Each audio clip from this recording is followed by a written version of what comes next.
Dolphins had a really disappointing year last year. Will this year be different? We're about to discuss it. You're watching the MJ Take on Sports Fan Entertainment.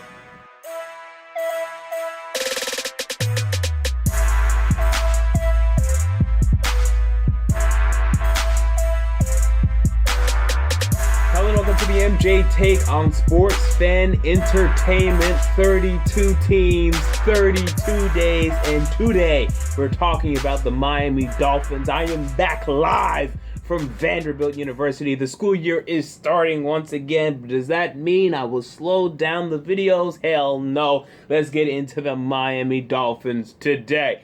Now, this is a team that went 6-10 last year in 2015, got their head coach Joe Philbin fired, after week 4, went through some tumultuous wins and losses, and it was just really up and down. I mean, they blew out the Titans, and then they'd win this game, and they'd upset the Patriots, and then they'd lose this horrible game. I mean, it was really weird.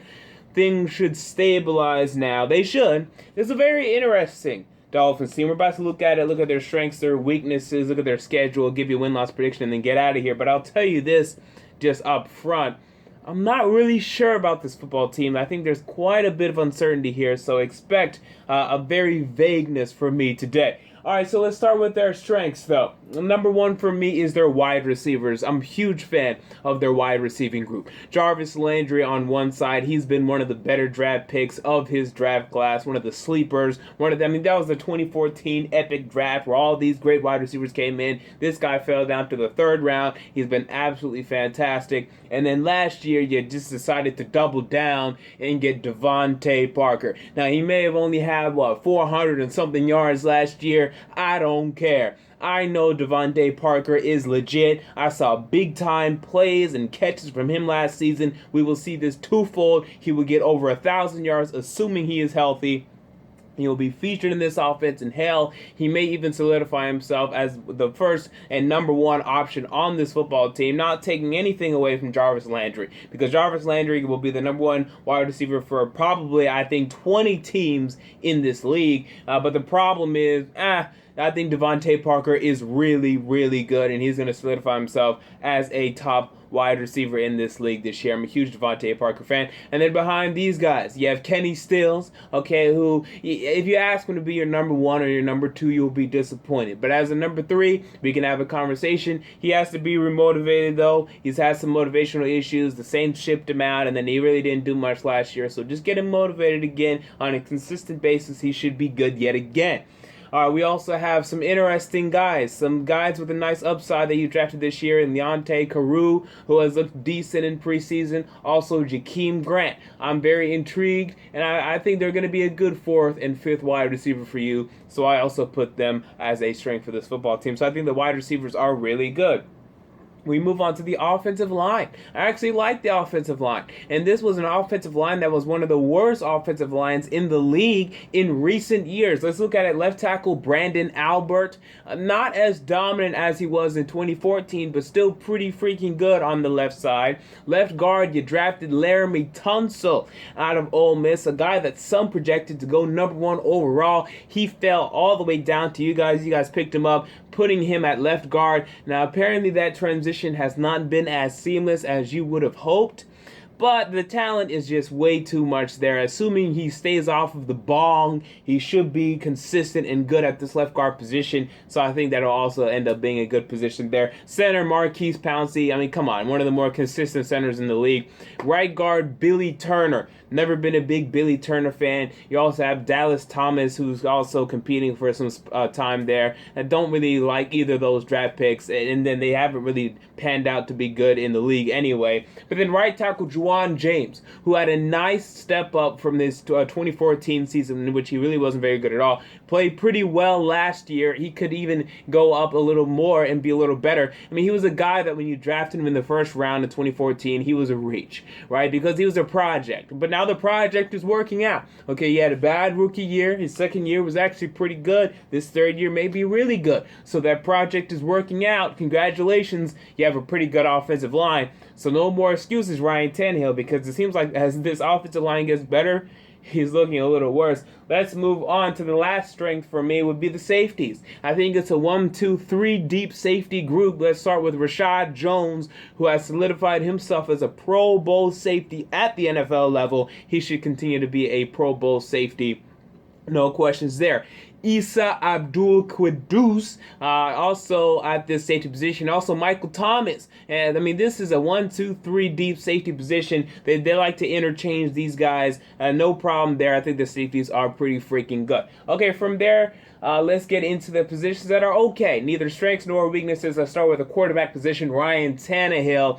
Now, you see, Ryan Tannehill, he's getting pretty close to a weakness for me. I was not impressed with his 2015 campaign. I didn't think he was very good at all. I need to see more from him, more leadership, more consistency.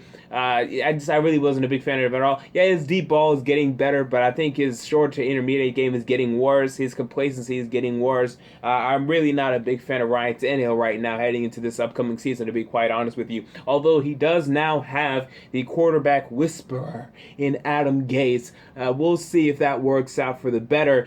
I'm not sure if I'm buying Ryan Tannehill's stock anymore, although I really never was. We move on to the defensive line. Now, some of you may already have this as a strength. I say, let's wait a minute. So we have Ndamukong Suh in the middle. Okay, good. Okay, he's great. He's fantastic. No problems there. But then we have some questions. We have some eyebrows being raised. We have some question marks being drawn. We have Cameron Wade coming off of his Achilles tear. Okay, he's a guy that they're saying will now be used in a rotational role, and they're going to have to supplement him with Andre Branch, formerly of the Jacksonville Jaguars. Let me tell you something about Andre Branch. The Jaguars have been begging, and I mean on their knees, begging Andre Branch to be a starting caliber defensive end in this league. He has not been. For the past 4 years, he will not be for you. So I don't like hearing that. Your other defensive end position opposite of them, Mario Williams, okay? He should bounce back. Now, to what extent, I don't know. I have him pegged for 10 sacks. I think he's probably going to get that. I don't know if he's ever going to be the dominant Mario Williams again. You know, some people think he's old. I mean, he's 31. That's fine. I still think he has some years left in him for sure. It's just the motivational aspect of things. Can they get that out of him? And he was miscast in Rex Ryan's scheme. I can buy that. Rex Ryan's scheme is not very productive.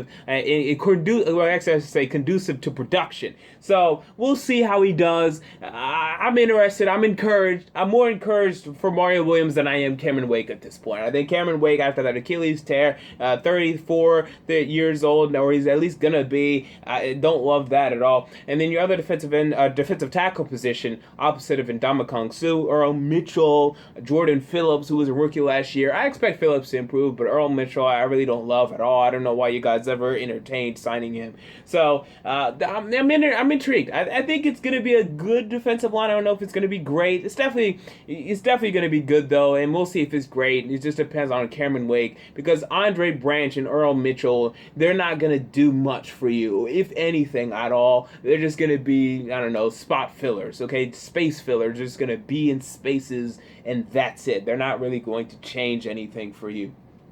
So from there, let's get into weaknesses, and I have a lot. Okay, let's start with the offense again. Let's start with the running backs. I don't like the running backs, and I get it. You signed Arian Foster. I don't care. Do you realize Arian Foster? I mean, people keep talking about Arian Foster. This guy had 2.6 yards per carry last season. This is not an injury thing. This is not he was miscast in this offense. Whatever. I think he's just bad now. I think he's done. I think he's finished. I think Arian Foster, 2.6? What was that? If you turn on the film, he didn't look very good at all. Why do you think Texans fans were so happy? They were celebrating in the streets when they released him. He's not very good anymore. You think any Texans fans are wishing, we still had Arian Foster? No. Why do you think he was available to be signed by you for however long he was out there? Because he's not very good anymore. The guy's done. The guy's finished.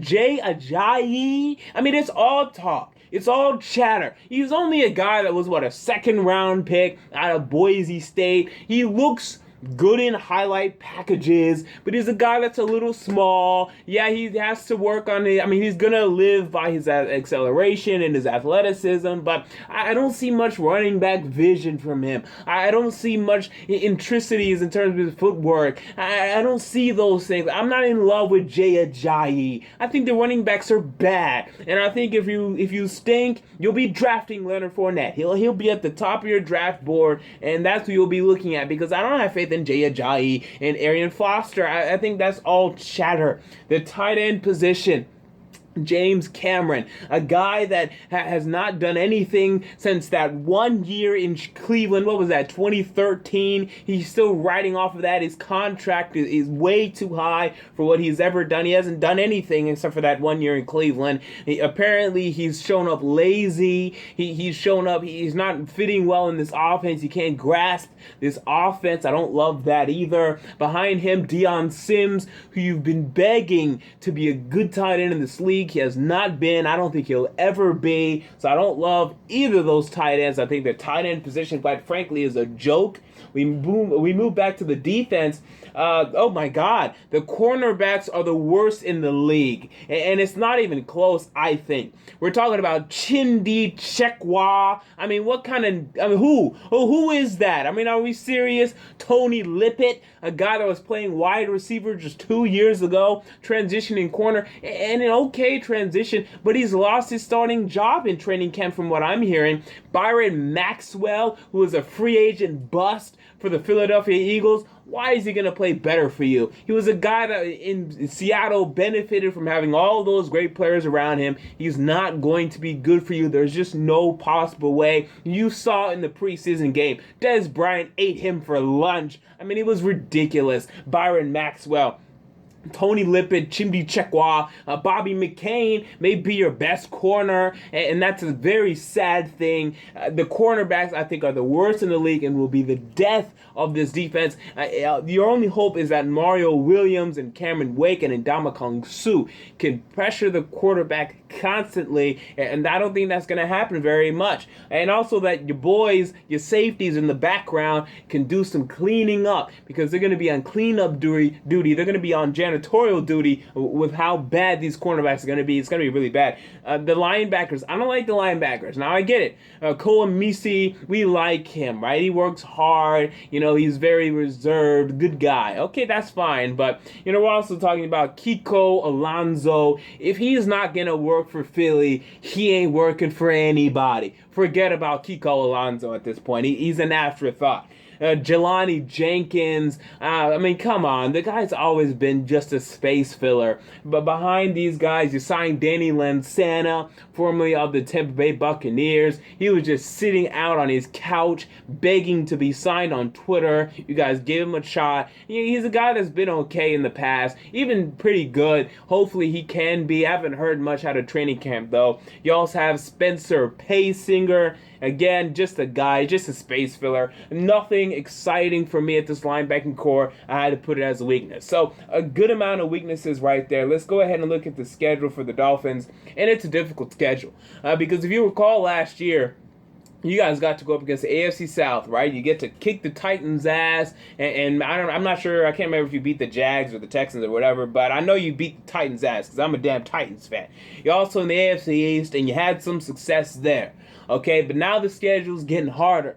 Okay, and I'm not sure how much better you've gotten. I think you have gotten actually better. I'm not sure how much better. Let's look at the schedule, and it's a difficult schedule. So let's start with the NFC West, who you face this year. Week 1, you go at Seattle. I think that's a loss, and I'm damn sure about that one. We move on to, let's go to Week 14. You host the Arizona Cardinals. This is another loss. I mean, there is a chance of an upset here. I don't see it. Okay, Week 11, you guys go to the LA Rams. Again, I'm not a big Rams fan this year. I think they're pretty much going to be pretty bad. But whenever you're going to LA, I think they're going to sneak up on you. I think this is when Jared Goff is going to have his footing. He is going to be pretty good at this point, at least decent. And I think you guys will lose this football game. And then you guys also always have to go up against San Francisco. You guys host San Francisco Week 12. I have you guys winning this game. Okay, so you go 1-3 in that division. Let's talk about the AFC East, your homeboys. week 2 at New England. Now, I get it. They're starting Jimmy Garoppolo, so we're going to win this game, right? I don't see it. I think it's a loss to New England. I still think that they're just so much better. Their defense is so much better. Even with Jimmy Garoppolo, their offense is better. Not by much, but it's better. So I like the New England Patriots to win this game. I don't think it's very close. We move on. Again, and whenever you guys host New England in Week 17. Now, this one's interesting, but I think the Patriots will be playing for a lot here. I think they'll be playing for a possible bye or even a possible playoff spot if they really falter with Jimmy Garoppolo. So if Tom Brady in this game is meaningful for Tom Brady, it's a win for them. So I have you guys getting swept by New England this year. I know this hasn't been the case lately, but I think it is the case this year. You guys go up against, obviously, the New York Jets twice, and I have you guys beating the Jets in Miami, but then losing to the Jets in New York. And then again, you guys go up against the Bills. I have you guys splitting with the Bills as well. So what is that? 2-4 against the AFC East, and I'm pretty damn confident about that one. You guys go up against the AFC North, which is much more difficult than the AFC South y'all got to face last year. Okay, so let's start with Week 3. You guys host the Cleveland Browns. You should win that game. You guys go to Cincinnati in Week 4. I think you guys will definitely lose that game. I think Cincinnati is just so much better. Week 6, you guys host Pittsburgh. You can upset this game. Okay, I remember, I think it was a couple years back, or maybe it was last year, you guys were really competitive with Pittsburgh, but I have Pittsburgh winning this game. And then Week 13, you guys go to Baltimore. I have you guys losing this game. So what is that? 1-3 against the AFC North? Yeah, unfortunately, I believe this is the case. And then you guys have to go up against the 4th place teams from the concurrent divisions in the AFC. This means you guys go up against the Tennessee Titans in Week 5. I do have you guys beating the Titans, winning this game. I'm a Titans fan. I don't care. I think you guys will beat the Titans in this game. And then the San Diego Chargers in Week 10, you guys go to San Diego. I have this being a loss. So what is this? This is 5-11. Now, I'll tell you this, okay?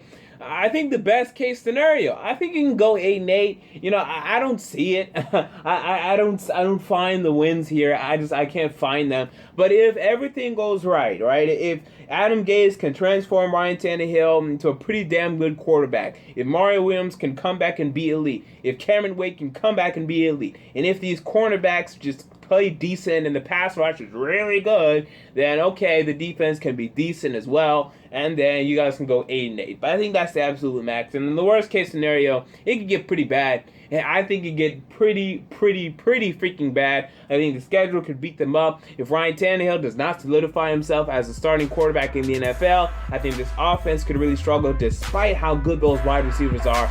And I think the worst case scenario is 4-12. But again, my prediction is 5-11. So what do you guys think about the upcoming Dolphins season? Comment down below. If you enjoy the video, make sure to like and most importantly to subscribe for more season previews. And they're playing my music, and you know what that means. This has been the MJ Take on Sports Fan Entertainment, and I'm out.